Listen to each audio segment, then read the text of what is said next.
बदलनी है तो हमको आपको मिलकर ही प्रयास करना पड़ेगा। अगर बिहार के लोग प्रयास नहीं करेंगे तो बिहार को बदलने के लिए केरल और तमिलनाडु से तो लोग आएंगे नहीं।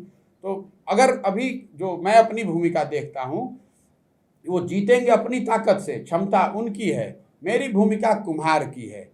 घड़ा तो मिट्टी और चाक से ही बनेगा, लेकिन अगर थोड़ा सा सहारा मैं दे दूंगा तो शायद उनमें से कई ऐसे लोग हैं जो अदरवाइज राजनीति में नहीं आते या नहीं आने की सोच रहे हैं, शायद मेरे वजह से, मेरे कहने से, मेरे प्रयास से वो आ जाएं। और वो लोग जब आएंगे और राजनीति में कुछ जीत कर आते हैं, सही जगह पर पहुंचते हैं, तो उससे सत्ता का परिवर्तन भी होगा और शायद उससे व्यवस्था के परिवर्तन की दिशा में कदम भी उठाया जाए। इंडिविजुअल रिपोर्ट्स है, एकदम बिल्कुल इंडिविजुअल रिपोर्ट्स में पूरा चेंज आप महसूस करते हैं कि हो जाएगा।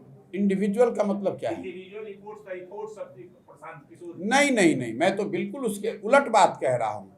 मैं ये कह रहा हूँ कि कोई इंडिविजुअल में ये ताकत नहीं है। प्रशांत किशोर में तो ये ताकत है ही नहीं।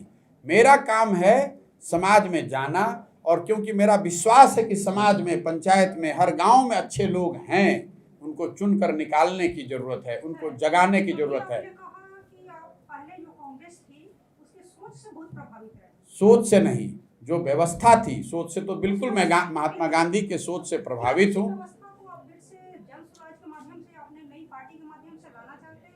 बिल्कुल, कुछ लोग बताते हैं, जैसा आपने प्रश्न भी किया कि आप ये नया कर रहे हैं या किसी से इंस्पायर्ड हैं, तो बिल्कुल जहाँ तक आइडियोलॉजी की बात है, मैं महात्मा गांधी की आइडियोलॉजी से प्रभावित होकर ये प्रयास कर रहा हूँ। और जहाँ तक दल की बात है या व्यवस्था की बात है, तो ये कहीं ना कहीं आप मानकर चल सकते हैं कि स्वतंत्रता से पहले की जो कांग्रेस थी, जो लोकतांत्रिक व्यवस्था थी, उससे इंस्पायर्ड होकर इसकी पूरी सोच, इसकी जो पूरी परिकल्पना है, वो कहीं ना कहीं स्वतंत्रता से पहले जो कांग्रेस थी उससे इंस्पायर्ड है।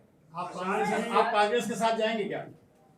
मैं किसी के साथ नहीं जाऊंगा, मैं बिहार के जनता के साथ जाऊंगा। मैंने पार्टी बनाया नहीं है, मैंने पार्टी बनाने की कोई घोषणा नहीं की है। मैं बार बार आपको बात जो बताने की कोशिश कर रहा हूं कि 1950 और 60 के दशक में जो राज्य देश के सबसे अग्रणी राज्यों में जिसकी गणना होती थी, Bihar was one of the most well governed states in 50s and 60s।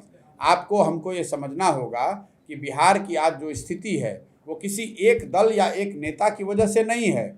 अगर आप आंकड़ों को देखेंगे, ज़्यादातर लोग इसकी चर्चा नहीं करते हैं, अगर आप आंकड़ों को देखेंगे तो आपको पता चलेगा कि 1965 के बाद हर साल बिहार किसी न किसी राज्य के मुकाबले पिछड़ता गया है।